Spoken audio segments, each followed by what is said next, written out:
صلى الله عليه وسلم صلى الله على محمد صلى الله عليه وسلم صلى الله على محمد صلى الله عليه وسلم. Ғұмырын осы уақытқа дейін босқа өткізіп, жүрегі ақиқат шуағына кейіннен ғана оянған бір пенденің хақ алдындағы тәубасы. Уа жаратушы жаппар ием, хақ тағала, ақыр соңында құлың саған келді басиып, тәуба тілеп, қайтсын, медет тілер бар ма оның сенен басқа? Құлың адамдық тізгінін нәпсінің қолына ұстатып, әр бұрышта тұзақ құрып, айлы ойлаған, қарғыс атқыр лағнеті білістің құрғына шалынды. Дүниенің жылтырына алданып, пендешіліктің батпағына малынды. Енді міне, таудай күнәларды арқалаған бойы бір қызарып, бір сазара ұялған күйі саған келді. Қиналған сәтте ғана сен еске алып, қуанған жанымыз жай тапқан кезде сені ұмытып кеткенімізге кешіре көр. Я Рахман Алла, өйткені сен мейірімділердің ең мейірімдісі, рахымдылардың ең рахымдысы, кешірімділердің ең кешірімдісісің. Рахман ием, құлың қанша күнәға батса да, бір күні келіп, сенің ұлылығыңның алдында бас иемін деген көкірегіндегі үмітін жоғалтпады. Өйткені ол күнәсінің қанша үлкен екенін білсе де, сенің кешіріміңнің одан да үлкен, шексіз екеніне бек сенді. Аллахым, Раббым тек сенсің дедім, сөйте тұра нәпсіме дүниеге қолды ұрдым. Жаратушы ием ақырет дедім, сөйте тұра дүниені таңдадым. Мәңгілік дедім, сөйте тұра пәниде артық көрдім. Жаппар ием, сенің уағылдарым, шайтан сендердің ашық дұшпандарың деген рахымға толы ескертулеріңе құлақ аспай, ібіліспен қоян қолтық дос болды. Жоқ, тіпті ажырамас сырлас болдық. Тіпті кей тұста шайтан бізді емес, астағфирулла, біз шайтанның өзін асқырдық.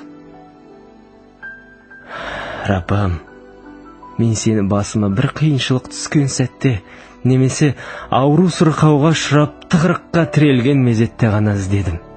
Сол кезде ғана саған деген мұқтаждығымды мойындап, құдіретіңе басы. Раббым, егер осыдан бір құтқарсаң, сенің адал жолыңда жүрер едім деп, өзіңе сан рет уәде бердім. Сөйтіп, қиыншылықтан құтылған сәтте, сен еске алмастан баяға дедімше, кердеңдеп кете бардым. Жаратқан ием, сен бізге рахым етіп, ырыс берекеңді төккен сайын, өзіңе қарыздар екенімізді сезініп, маңдайымызды сәждеге қойдың орнына. Тайраңдаған сайын тайраңдай түстік. Сенен алыстаған сайын алыстап, күнәға белшеден баттық. Істеген әр күнәмізға өзімізше ақтау айтып, мың түрлі сылтау іздедік.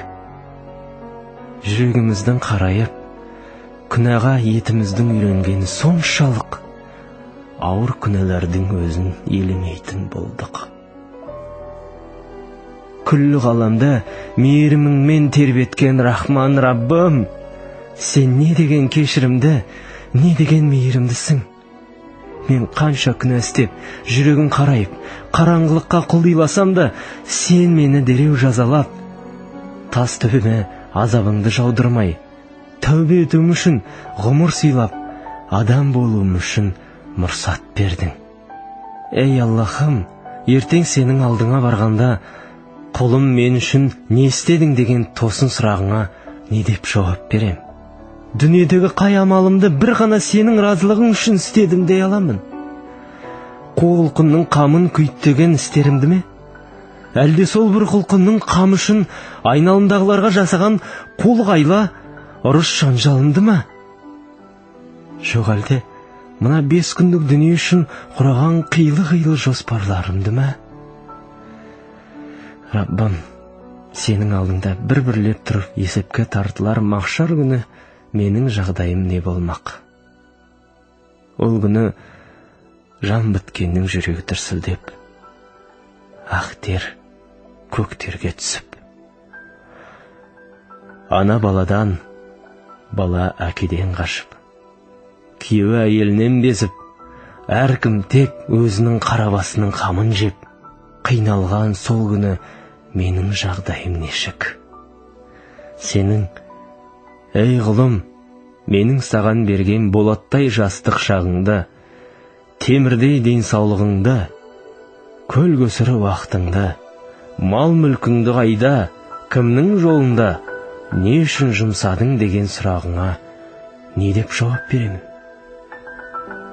Ешкімге пайдасы жоқ бос сөздермен мағынасыз ойын сауыққа, күнәға толы жастық шағымды қалай ғана Аллахым сенің жолында адамзаттың игілігі үшін дей алам?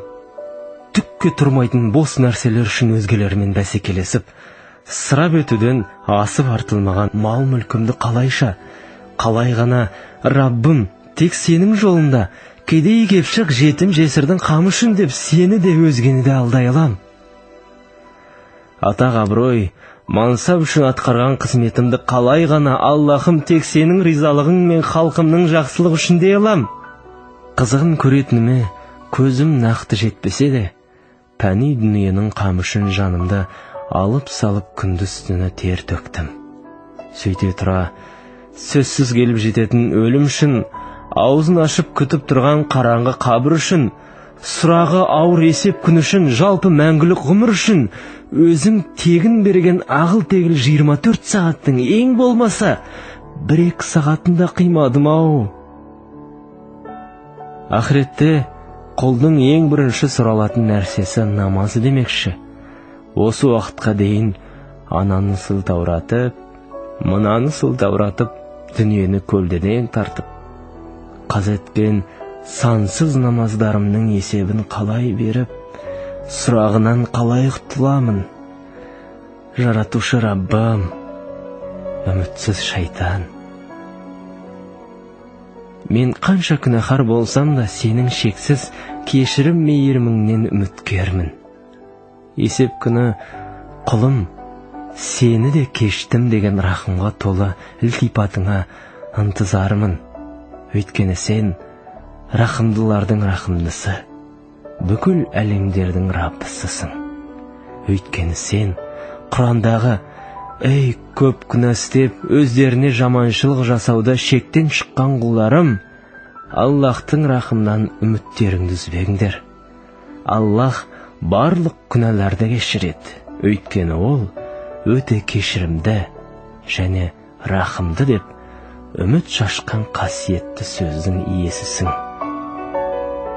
Уа Аллахтың мен секілді ертеңнен бейғам құлдары, айтыңыздаршы, өлімнен кім қашып құтылған? Пәнилікке бас имеген сірә біреу бар ма? Қайда кешегі сән салтанатмен саят құрып, зәулім сарайларға ғұмыр кешкен атайгілі заңғар тұлғалар? Қайда кешегі біздің көз алдымызда жүрген ақсақалды қариялар мен бетін әжім басқан ақ жаулықты әжелер? Олардан қане, кім қалды? Кім? Кешегі олардың орнын бүгінгі біздер басатынымызды ұмытпайық. Жастығыңның тұла бойыңды жасындай шарпып, сарқылмастай көрінген күш қуатын мәңгілік деп алданба. Жалғанның жарын жағалап жүріп, күндердің бір күнінде аңдаусыз ажалдың құрығына іліккен сәтте ғана қу түлкідей құбылған сұм дүниеге алданғаныңды аңғарып, қап әттеген ай, жарығы сөнбестей көрінген жалған дүние жалт бұрылып, мені де қапыда қалдырды-ау деп ақылап, үхлеп, өкінгеннен не шара.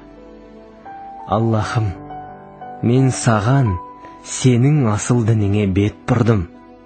Аллахым, қалған ғұмырымда қасиетті Құран нұрынан таймай, сенің жолыңда, иман жолында, тақуалықтың ізінде жүруді нәсіп ет. Әмин. Аумин.